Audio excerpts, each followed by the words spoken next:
Wa min akhlaqihim, di antara akhlak para salaf, ulama salaf yang terdahulu, para wali-wali salihin yang terdahulu. Apa akhlaknya mereka? Idza lam yakun lahum mal wa kana ikhwanuhum yaksunahum yunfiquna alaihim an la yakthur min ata'in nas athiyab wa ta'am. Apabila mereka enggak punya harta, susah, miskin, enggak punya harta, bajunya dikasih sama sahib, sama temannya.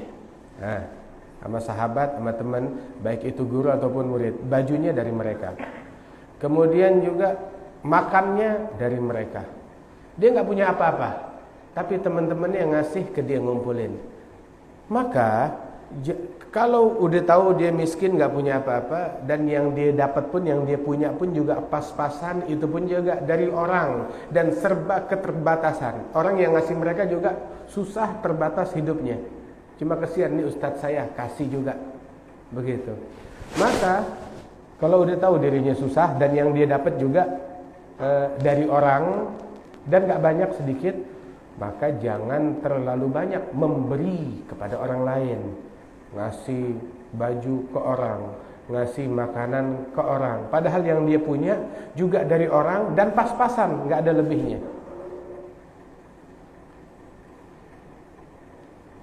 Namun dia oper maksudnya kepada teman-temannya, ayo saya juga lagi susah, begitu, ayo urunan yang lain, siapa yang bisa ngebantu dia.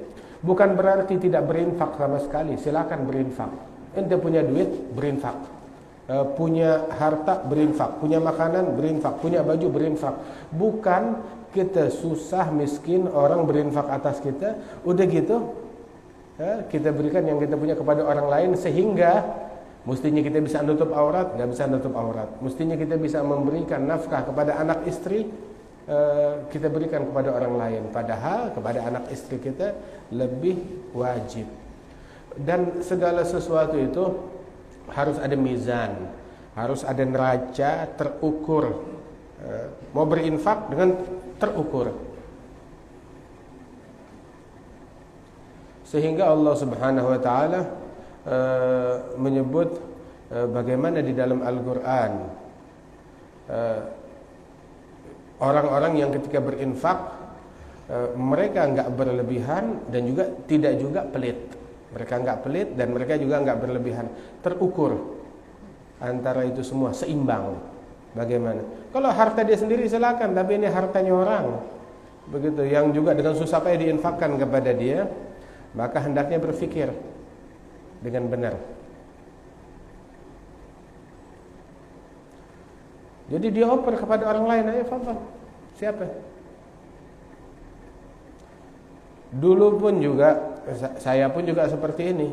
Akhirnya saya disuruh taubat sama guru saya, Syekh Muhammad Abdullah wa Syekh Nuruddin, Sayyidi Nuruddin As-Sanusi, juga nyuruh saya taubat. Enggak, ini caranya ente salah, keliru. Bilang, ya Sayyidi, sekarang orang miskin datang sama saya tuh, mintanya pakai bersumpah, wallahi tolong beri saya meminta engkau demi Allah. Kurang ajar kan. Dia minta atas nama Allah, atas nama Rasulullah dia meminta. Kapan Allah nyuruh ente minta ke saya? Ini orang yang berani minta atas nama Allah, atas nama Rasul, adalah orang yang menghinakan Allah dan Rasulnya. Saya meminta atas nama Allah, bersumpah atas nama Allah agar engkau memberi kepada saya. Ini orang tidak menghargai, enggak punya ta'zim kepada Allah Ta'ala, kurang ajar. Hal yang semacam ini dijadikan sumpahnya itu untuk ngambil duit dari orang lain. Dia gadaikan, dia jual nama Allah dan Rasulnya untuk begituan. Dibilang kadang orang minta kepada saya dengan mengatasnamakan atas nama Allah, atas nama Rasulullah. Bilang walaupun dia minta atas nama Allah dan Rasul, jangan kasih. Terus bagaimana?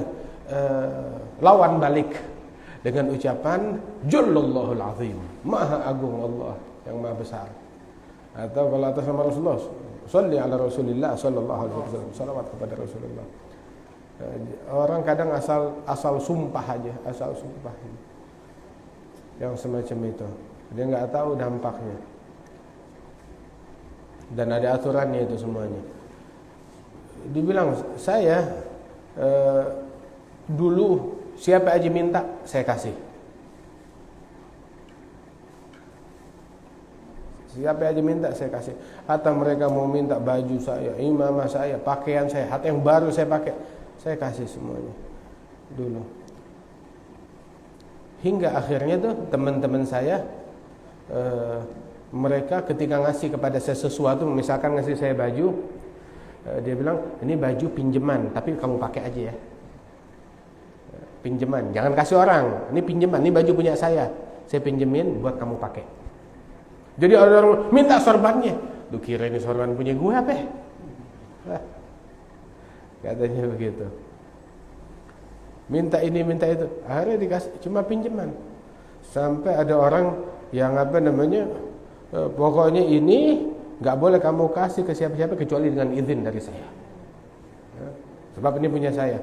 Sampai seperti itu. Soalnya mereka tahu saya kebaikan. Apa aja orang minta saya kasih. Jadi ketika katanya Sya'rani, ketika ada orang minas shalihin diminta dia nggak mau ngasih, jangan prasangka buruk dulu. Jangan main asal prasangka buruk aja. Ente nggak tahu kronologis di balik itu semua seperti apa. Terus juga ketika seseorang nggak bisa menjaga diri dari meminta, oh saya mau menempuh jalan tasawuf, saya mau mencari akhirat, tapi buat dunia saya minta sini minta situ. Ya kerja, halas, kerja, cari kerjaan, cari ini, begitu, cari pemasukan. Lo nggak ada mau zuhud, dia mau zuhud, tapi dia ngemis ke sono, dia minta ke sini. Su'alah, mayam bagi.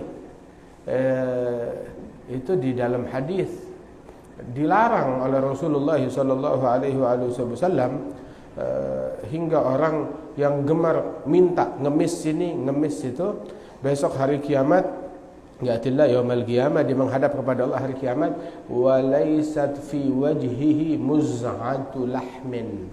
Di wajahnya itu enggak ada segumpal daging pun juga, runtuh semua.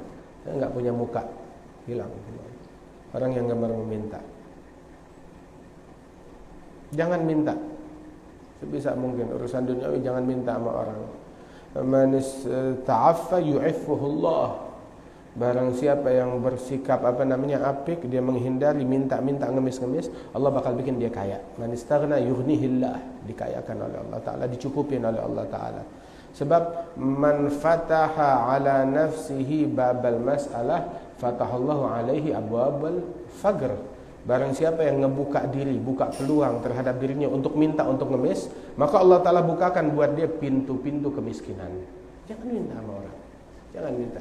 Dikiranya makin minta makin digampangin gitu. Lah, makin minta makin dibikin melarat, makin dibikin susah, makin dibikin mentok. Jangan minta sama makhluk. Subhanallah.